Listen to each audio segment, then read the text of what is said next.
So let's talk a little bit about what I'm wearing, why I'm wearing it.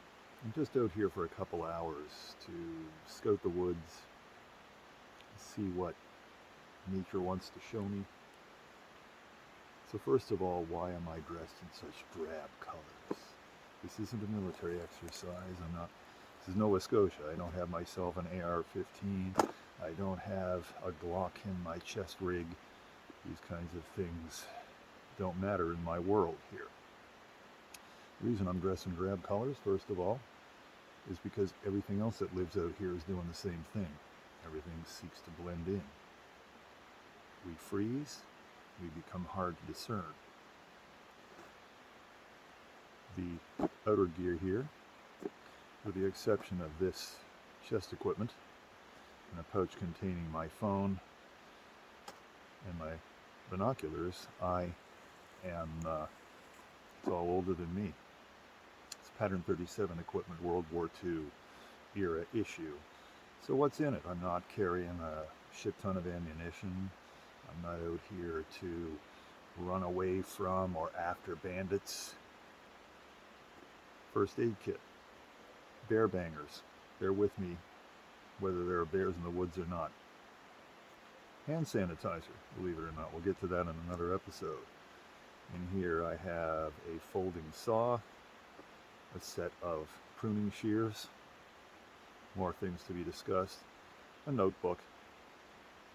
So over here I have a Nalgene military style canteen because it fits the canteen carrier that goes with the Pattern 37 gear beautifully. You can hardly see it, but there is a waist belt that keeps it all in place. The so-called small pack, which contains additional first aid equipment, rope, various, in case of rescue need, various types of cordage, an assortment of other items that we'll show and unpack one of these days as well. On the back I have the so-called large pack that also is a part of the Pattern 37 system, which contains an assortment of shelter building materials, space blankets, a simple basic poncho strapped to the top that will cover and drape over my stuff if I get wet snow or rain falling on it, because this stuff's made out of canvas and it will soak up water like crazy. I can take measures to stop that, but for the most part I don't bother. In addition, I have my large knife and my smaller 5-inch hunting knife on me for reasons I'll now get into. Because this all begins with my hunting gear, my basic hunting gear, which consists of the knives that I would need to deal with a downed large animal large or small, or a fish or something, but I'm geared up for large game at all times. And basic first aid equipment, navigational equipment, compass, tick removing gear, all of these things that are necessary to service your basic needs in the woods. The rest of this goes on for being able to go a long distance, being able to see to major injuries, to attend to a rescue situation, or whatever. So, am I going to build a shelter out here? No. So why do I have this with me? Because the bug out crowd may be shocked to learn this, but if your body doesn't know how to carry this shit all the time, then putting it on the day that the bomb drops, however you view that, the shit hits the fan, whatever you want, you're going to find that you're going to get tired pretty quickly. I know how far and how long and over what terrain I can wear this gear and do it without wearing myself out, injuring myself, anything of that sort. So, very important. When I go hunting, other than the firearm and the ammunition and the few extra bits and bobs I need to service that and care for it in the woods, it's all here, the same stuff. Summertime, I'm wearing less clothing, so I'm a little bit lighter, but other than that, it's all there. Obviously, if I'm walking through town, I can't dress this way, but I'm not going hiking in town. I'm out here in the kind of terrain that my province affords me when I choose to go afield. So it's all there, all the time.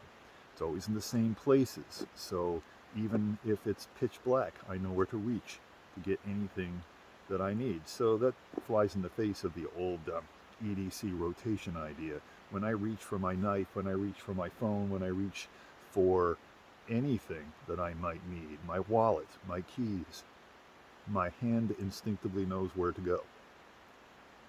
I don't put it somewhere else. And my wardrobe is built around the idea of not having a different pocket, a different place, because it's different now from the way I normally dress, or when I go to work, things are in a different place than when I'm not at work. Nope. Maybe a different color, maybe lighter, darker, not as robust, more robust, whatever it might be, but everything that you have on you has to work with everything else. It has to work with this, first of all. It has to work within the realm of reality, dealing with the most likely issues you are going to encounter in your life, because Murphy's always along on a trip, as I mentioned back there. And he's always waiting for you to drop the soap. So anyway, just getting back to this then, I am not out here looking like this, and no, I'm not wearing a bandana because I'm bald or going through chemo or anything of the sort. I have such a wonderful coiffure that I'm trying to shield you from it because I don't want to distract you from what I'm telling you. That being the case, be aware that whatever you're wearing on your head, don't interfere with your peripheral vision.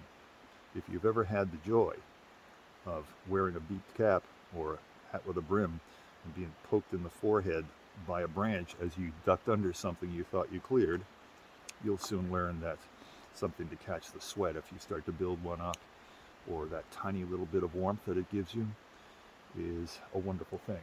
So, just to quickly recap, teach your body to carry what it needs to carry under the worst case scenario.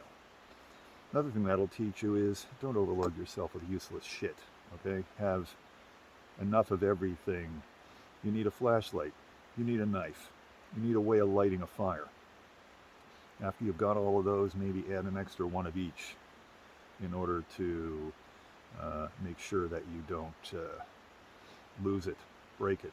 The good thing is it needs to be attached to you.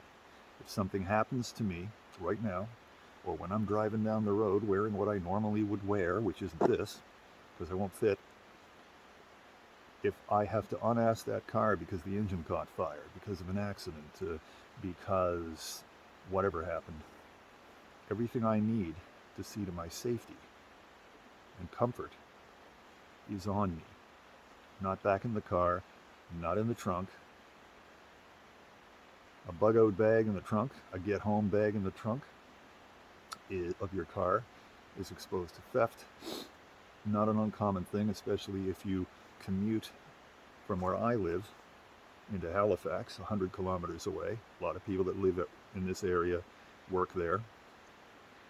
People who live here routinely do something they shouldn't do, which is they don't lock their vehicles. But even if you do, the shitheads will break into it, rifle it, steal it. Shit hits the fan. You got to get out of Dodge. You don't have anything. So just be aware. Equip yourself accordingly. Have it on you. And I don't care if you wear a $2,000 suit to work every day, or you wear coveralls, or you wear a blue vest at Walmart. There are ways to equip yourself low-key and properly, because I'm not talking about fighting off bandits here. I'm talking about the stuff that happens every day to people who need to be equipped for it, or later say, you know what, should have done that, should have carried that, should have had that. But a knife these days to most people, no matter what size, is a weapon of mayhem. And a lighter, why would you have one if you don't smoke? Why would you smoke? All of these questions come up.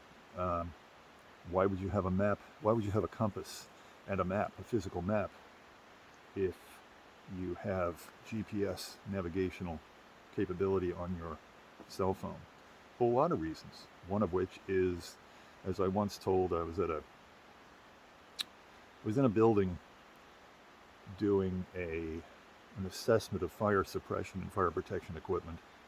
It belonged to the military, and while I was there was a room that I was standing in with the equipment that I was assessing, and there was a command post set up because there was going to be there was an exercise going on involving training for deployment to a small country. The scenario was it was a small country that had been overcome by rebels, and they were controlling checkpoints from this command center that I was in. Anyway, everybody broke for lunch, as they do. Off they went, and I was left there waiting for some signals to cycle through in the company of a young captain who was sitting there, and every desk was equipped with a laptop and no maps on the wall in this command post, a few radios. And so anyway, in the course of the conversation, I said to him, so I've been in a lot of command posts in my time. Where are your maps? He said, they're all here. They're all on the, he showed me. I could see where the command posts are. Things were color coded. It was beautiful. And I said, so do you train using maps for this?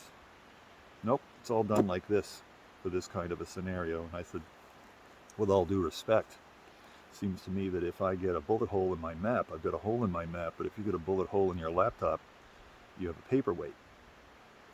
He admitted that was where it was going, but this was well above his pay grade to make any criticism. So it all comes down to fragile infrastructure being built to deal with real-world problems. And if the vessel that has to be drawn from, which is you or whatever human element is doing this, is not up to the task, no technological crutch is going to fix this. As a matter of fact, you've spent all your time and effort becoming grafted at the hip to this. That there have been cases where aircraft have had the electronic cockpit instruments fail. They have steam gauges in there, like good old-fashioned ones, as an alternative.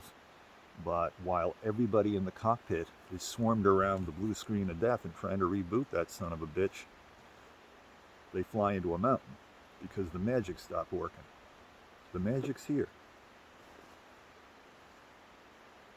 Don't get caught up in tunnel vision.